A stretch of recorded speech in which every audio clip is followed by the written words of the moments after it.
Hello everyone and welcome to the Xanadu Chronicles. We are Frank and Jim, two former Seattleites who did the whole work thing and were lucky enough to retire early. We bought a home in the Sunshine State and spent 14 months having it renovated from the studs on out. But even then, a home is never done. Watch as we tackle everyday life and all the random things that come with continually improving, organizing, decorating, and maintaining a home and garden, all in the name of creating our own personal paradise.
Welcome to Xanadu and thanks for coming back to check out part 1 of our interiors reveal.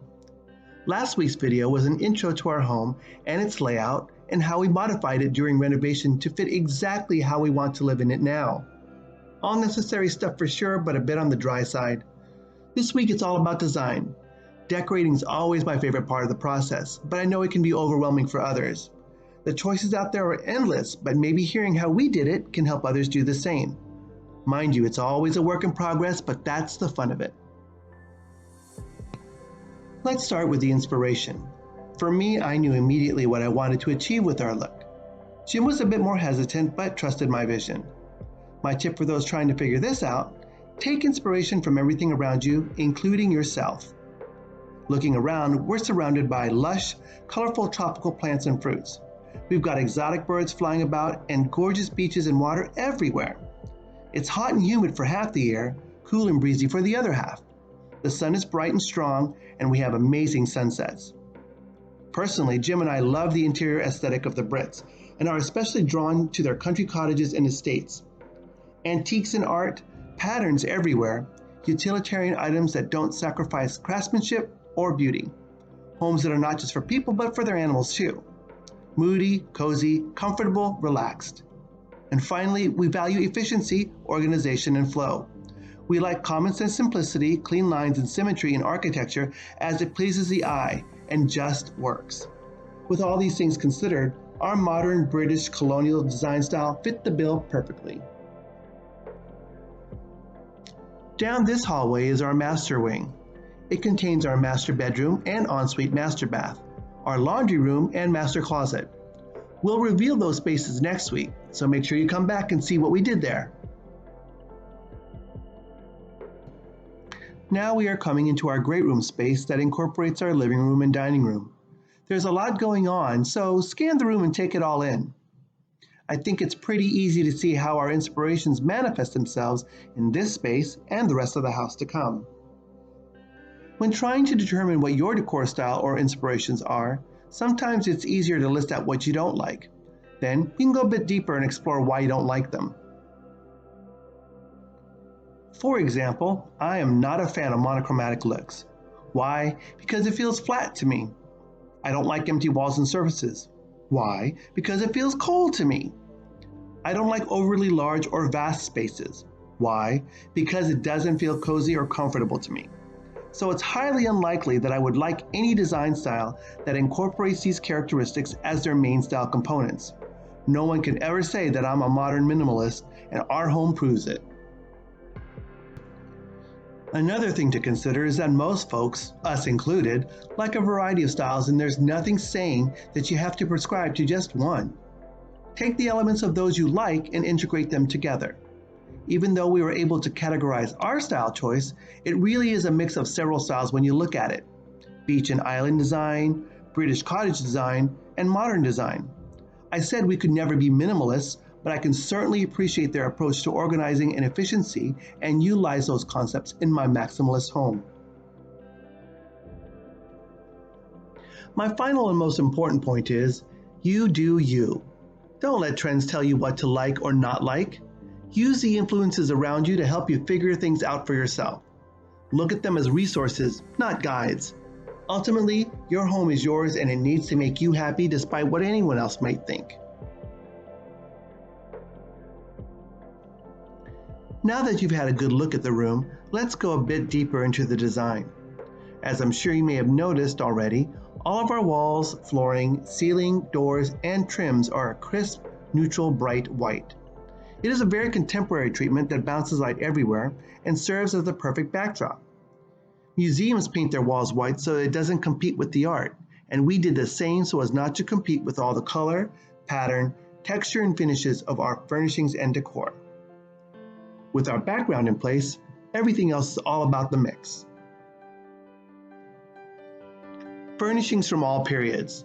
The mix of fabrics and materials: leather, vinyl and tweed, wool, cotton, and linen, rattan and brass, wood tones galore, glass, quartz, and mirror. The more mixed in, the more interesting in the end. It's also about integrating decor from or inspired by other cultures. From gilt-framed European oil paintings, Middle Eastern rugs and statues of Hindu deities, to English transferware platters, Japanese vases, and Portuguese woven ceramics. You really can't go wrong when your decor involves surrounding yourself with happy moments and art forms of every kind. Wherever you look, we want your eyes to fall upon something new and take delight in it for whatever the reason may be. Last but not least, it's about incorporating nature in all its forms and motifs. Rocks, crystals and shells, flora, and yes, fauna too. So here's a heads up. We do have taxidermy displayed in our home. It's definitely not something you see much of here in Florida, and it doesn't necessarily come to mind when you think of a beach environment, but it works for us. We know that taxidermy isn't everyone's thing, but please know all of our pieces are antique and vintage, and none are of endangered species. Undoubtedly, there's a lot going on in these rooms, and I wouldn't have it any other way. This is what I consider to be edited maximalism. We absolutely love collections and beautiful objects, but I don't want to cover every surface with stuff. Just imagine all the dusting, holy cow! Cuteness break! I'd like to introduce Treacle Tart doing what she does best, looking frickin' adorable. Okay, back to topic. Collections are contained within specific boundaries. I've created smaller vignettes on various surfaces throughout the house, but purposefully tried not to load up every surface completely with things. The best example of containing collections is the palatial breakfront in the living room. It's freaking massive, and I've used every inch of its shelves to display all of the amazing items we've collected over the years. The way I've merchandised it is not what you typically see in other videos, so we'll do a whole video on styling shelves like this at a later date. That said, as you enjoy these spaces, I want to point out that except for our colorful leather furnishings and our beds, pretty much everything else in these rooms were purchased at auction, at consignment stores, estate sales, garage sales, Craigslist, and Facebook Marketplace. There's so much out there just waiting to be found and reused, repurposed, and reinvigorated. Why only buy new? For all of our upholstered furnishings, like our dining chairs that were purchased used, we've had them reupholstered with outdoor fabrics. So now we have one-of-a-kind pieces that should last another 10 plus years. Because our home is modestly sized, 1,680 square feet to be exact, we decided on continuity for several design features. Continuity helps spaces flow and relate to one another, making a home feel larger. That's why we use the same quartz on all of our countertops, backsplashes, and even walls in our shower and bath enclosures, the same cabinetry throughout the house with all the same hardware, and finally, all of our sink and bath finishes are in the same design family of fixtures.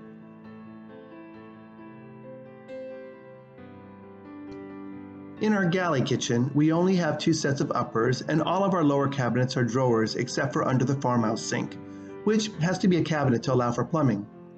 We also have cabinets on both sides of the stove, but both have pull-out shelving.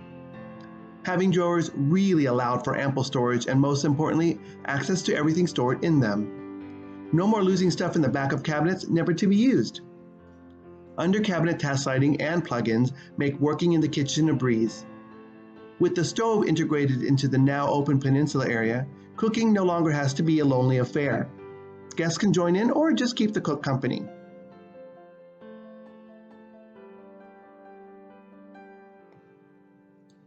This long stretch of quartz countertop is my main work area.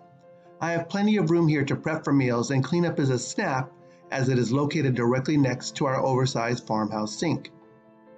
Our everyday appliances, coffee maker, toaster oven, microwave oven, and instant kettle, live on the opposite counter.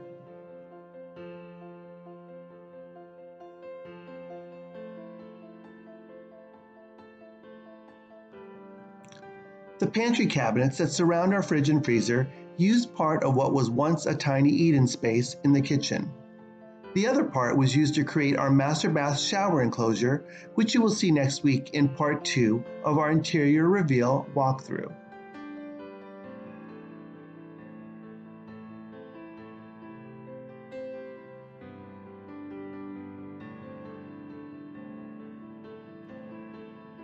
Now we are heading into the library and bar/guest bedroom suite. It used to be the master bedroom, but we flipped the house layout so that our new extended master suite plan could utilize all the rooms at the opposite end of the house. Now when guests visit, they've got a completely private wing to themselves.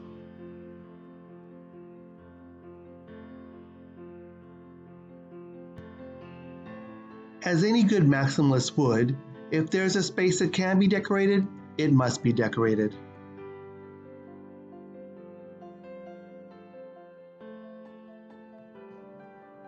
Well, here it is, and just like the living room, there's a lot going on. I really wanted the patterns in here to be a bit more prominent, and I think we hit it on the head. The highly patterned rug, the yellow zebra-striped mid-century armchairs, and even the wall-to-wall bookshelf. Because the shelves are open and you can see everything, it reads as a large-scale pattern, albeit abstract. And what's a modern British Colonial library without a Caribbean blue Chesterfield?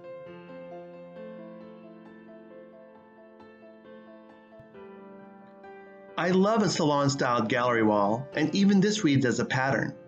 Going back to a point I made earlier, can you see how the white background allows everything else to pop? By the way, I forgot to mention that our Chesterfield is a queen-size sofa bed. With some minor furniture shifting, our guests have a self-contained oasis that overlooks our lanai and pool. Lucky ducks!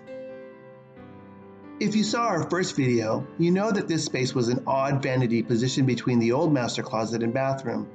Now it's a built-in bar with a bar fridge. Again, lucky ducks!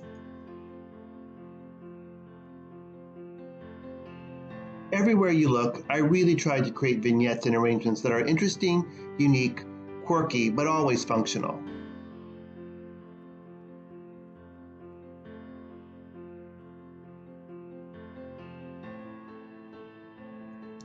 Did you notice that our shelves and brackets of our wall-to-wall bookcase are white? They just melt into the background and don't distract from all the fun stuff on the shelves. Oh, looky, looky! You just got a quick sneak peek of our lanai and our pool area. Don't forget, we'll be doing a walkthrough of our exterior spaces and landscaping soon, so I hope you come back and check that video out.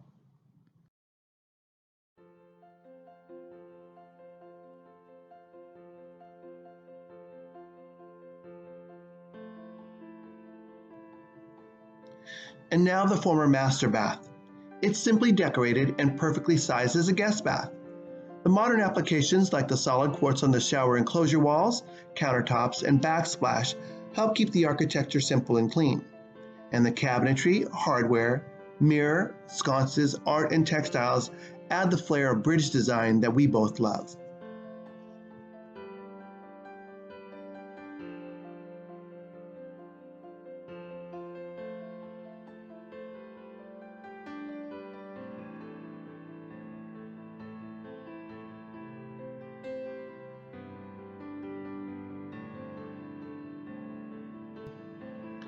As you can see, directly across is what used to be the master closet. It's not a large space, so we decided that we'd apportion a small section to be used for our guests to hang clothes and to store linens for the sofa bed. The rest of it would be organized to store our filing system, office supplies, video equipment, and other random business items. Close the door and all that stuff is out of sight.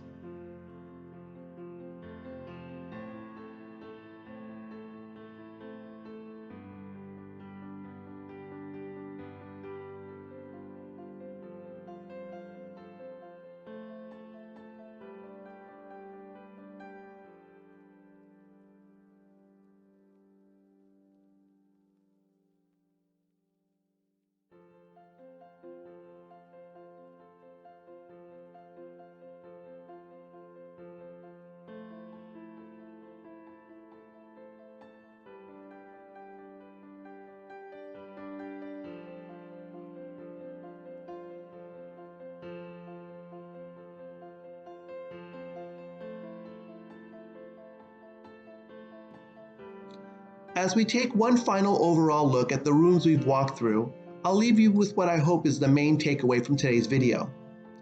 Take inspiration from everywhere. Figure out what characteristics you like and why you like them. Use this to establish some definite aesthetic goals or design themes, and then make your space reflect who you are. Don't forget, next week we'll walk through the master bedroom wing of the house and show you what we did there. We hope you are enjoying our content, and we'll see you next time.